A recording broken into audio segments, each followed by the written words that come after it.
L'intelligence artificielle, ce n'est plus de la science-fiction, hein, c'est une réalité. Une réalité qui est déjà en train de tout changer. Nos vies, notre travail.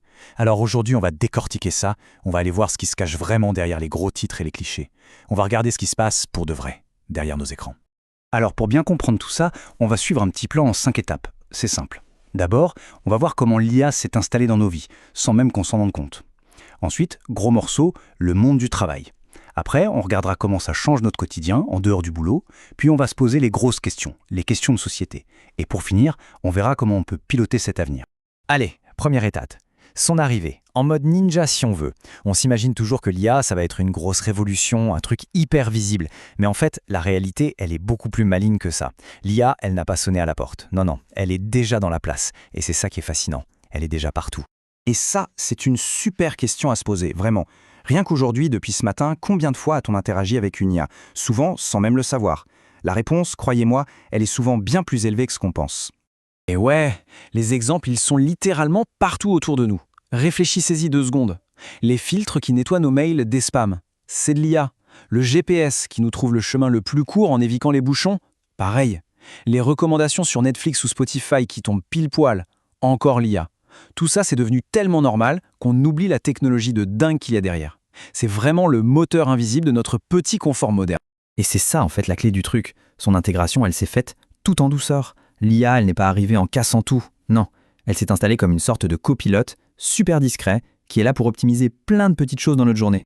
Bon, maintenant qu'on a vu à quel point elle est présente dans notre quotidien, on va s'attaquer au sujet qui fait couler le plus d'encre, le monde du travail. Et là, c'est un sujet qui mélange un peu tout. De grandes promesses, mais aussi de vraies angoisses. Forcément, on parle d'un secteur en pleine redéfinition. Ce qu'on observe, c'est une espèce de phénomène de bascule, et c'est passionnant. D'un côté, bien sûr, l'automatisation des tâches répétitives, ça fait peur pour certains jobs, c'est normal. Mais de l'autre côté, cette même automatisation, elle libère du temps, de l'espace, pour ce que nous, les humains, on fait de mieux. La stratégie, la créativité. Au final, l'idée, c'est pas tant que l'IA remplace l'humain, mais qu'elle déplace le curseur de là où se trouve la vraie valeur. Et attention, c'est pas de la théorie, ça se passe déjà sous nos yeux. Prenez la santé. L'IA aide à poser des diagnostics beaucoup plus vite. Dans la finance, elle peut repérer une fraude en une fraction de seconde. Et dans le service client, on a tous déjà parlé à un chatbot pour une réponse immédiate. Le gain en efficacité, il est juste colossal. Voilà, cette phrase résume parfaitement ce changement de monde. La vraie valeur, elle n'est plus seulement dans le fait d'exécuter une tâche. Elle est dans la capacité à réfléchir, à collaborer, à inventer. C'est là que se situe la nouvelle frontière des compétences. C'est là-dessus qu'il va falloir miser. Mais l'impact de l'IA, évidemment, il ne s'arrête pas à la porte du bureau, loin de là.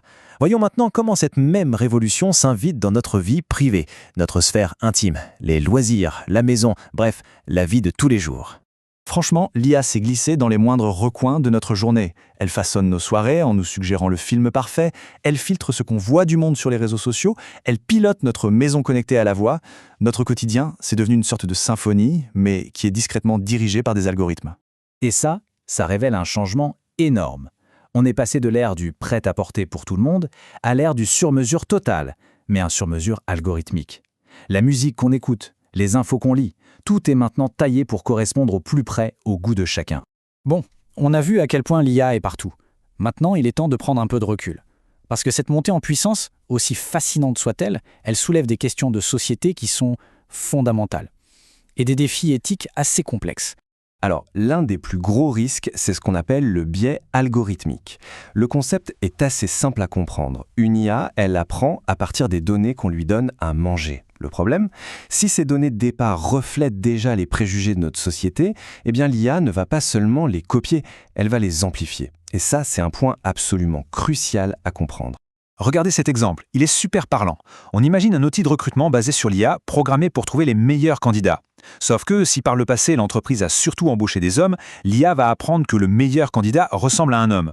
Et la conséquence, c'est que des candidates hyper qualifiées vont être mises de côté automatiquement.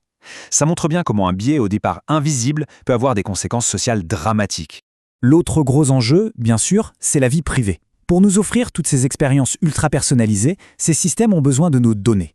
Ils s'en nourrissent. Et ça crée une tension permanente entre le confort qu'on y gagne et la protection de nos informations personnelles. La grande question, c'est où est-ce qu'on place le curseur entre la commodité et notre vie privée. Mais attention, face à ces défis, il ne faut pas être fataliste. Rien n'est écrit d'avance. On peut agir. C'est pour ça que dans cette dernière partie, on va se tourner vers l'avenir et on va explorer quelques grands principes qui pourraient nous guider pour que l'IA soit vraiment au service de la société. Il y a 3 piliers qui semblent vraiment essentiels. Premièrement, la transparence. On doit pouvoir exiger de comprendre comment un algorithme prend une décision. Deuxièmement, l'éthique. Ça ne doit plus être une option. Non, ça doit être le point de départ de tout projet. Et enfin, troisièmement, l'apprentissage continu. On doit tous se former en permanence pour s'adapter à cette révolution qui ne s'arrête jamais.